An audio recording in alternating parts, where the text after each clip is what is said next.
सीधा साधा किसान था। वह हमेशा अपने काम में मग्न रहता था और अपने खेतों की देखभाल करता था।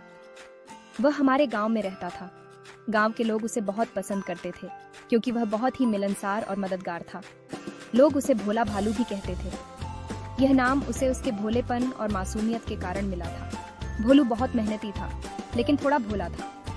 वह दिन रात अपने खेतों में काम करता और पसीना बहाता।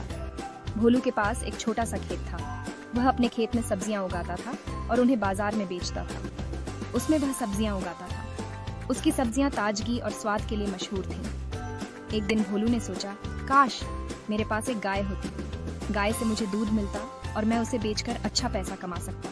गाय दूध देती और मैं दूध बेचकर अमीर हो जाता। मैं अपने खेत को और बड़ा कर सकता और भी सब्जियां उगा सकता। भोलू मन ही मन खुश होने लगा। उसे अपने सपने पूरे होते हुए दिखाई देने लगे। भोलू अगले दिन बाजार गया। वह बहुत उत्साहित था और अपने सपने को साकार करने के लिए तैयार था। वहां उसने एक बकरी देखी। बकरी बहुत सुंदर थी। उसकी आंखें चमक रही थीं और वह बहुत स्वस्थ दिख रही थी। भोलू को लगा यह गाय है। उसने सोचा कि यह गाय दूध देगी और उसके सपने पूरे होंगे। अरे वाह, यह तो गाय से भी अच्छी है। ये छोटी है, कम खाएगी और दूध ज्यादा देगी। भोलू ने बकरी वाले से कहा, यह गाय कितने की है? बकरी वाला खूब हंसा। उसने कहा, यह गाय नहीं, बकरी है। भोलू शर्मा गया। उसने बिना कुछ सोचे बकरी खरीद ली। भोलू बकरी को लेकर घर आ गया। वह बहुत खुश था। उसे लगा अब वह जल्दी अमीर बन जाएगा। उसे क्या पता था कि यह बकरी बहुत शरारती है। भोलू ने बकरी को बड़े प्यार से रस्सी से बांधा।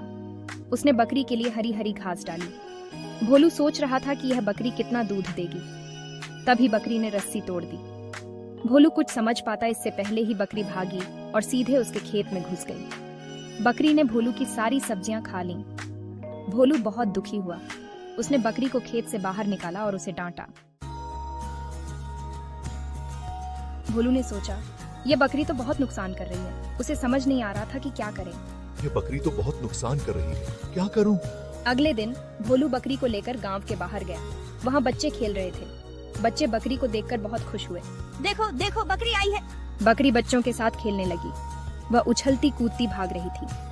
बच्चे भी उसके साथ दौड़ रहे थे। बकरी की शरारतें देखकर सब हंस रहे थे।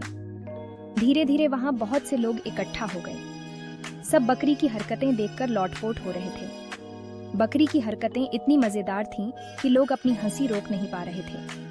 बच्चे, बूढ़े, जवान सभी उसकी मस्ती में खो गए थे। बकरी की हरकतें देखकर ऐसा लग रहा था जैसे वह जानबूझकर सबको हंसाने के लिए ही आई हो। ये बकरी तो बहुत ही मजेदार है। इसकी हरकतें देखकर तो पेट में दर्द हो गया हंसते हंसते। हाँ, देखो कैसे उछल रही है। ऐसा लगता है जैसे यह बकरी कोई कलाकार हो। इसकी हरकतें तो किसी सर्कस के जानवर से कम नहीं हैं। भोलू भी ये सब देख रहा था। उसे भी बकरी की हरकतें देखकर हंसी आ गई।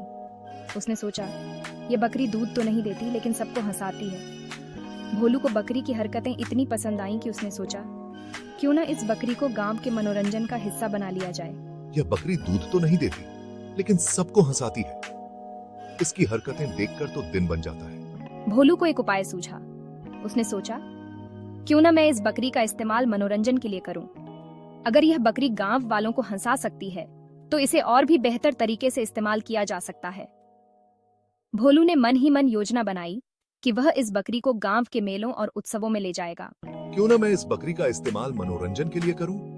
इससे गांव वालों का मनोरंजन भी होगा और बकरी भी खुश रहेगी। उसे अपनी बकरी पर गर्व था। भोलू अब दूध बेचकर अमीर नहीं बना था, लेकिन वह लोगों को खुशी देकर अमीर बन गया था। भोलू का मानना था कि असली दौलत पैसे में नहीं, बल्कि लोगों के दिलों में जगह बनाने में है। वह हर दिन अपने गांव के लोगों के लिए कुछ न कुछ अच्छा करने की कोशिश करता था। मैं दूध बेचकर अमीर नहीं बना, लेकिन लोगों को खुशी देकर अमीर बन गया हूँ। मेरे लिए सबसे बड़ी खुशी यही है कि मैं अपने गांव के लोगों के चेहरे पर मुस्कान ला सकूं। बच्चों को भोलू की बकरी बहुत पसंद आती थी। वे रोज भोलू के घर के बाहर बकरी को देखने आते थे। बकरी का नाम मिमी था और वह बहुत ही प्यारी और चालाक थी। बच्चे मिमी के साथ खेलते और उसकी हरकतों पर हंसते थे। भोलू चाचा, आपकी बकरी कहाँ है? हमें उसके साथ खेलना है। मिमी के बिना हमारा दिन अधूरा लगता है।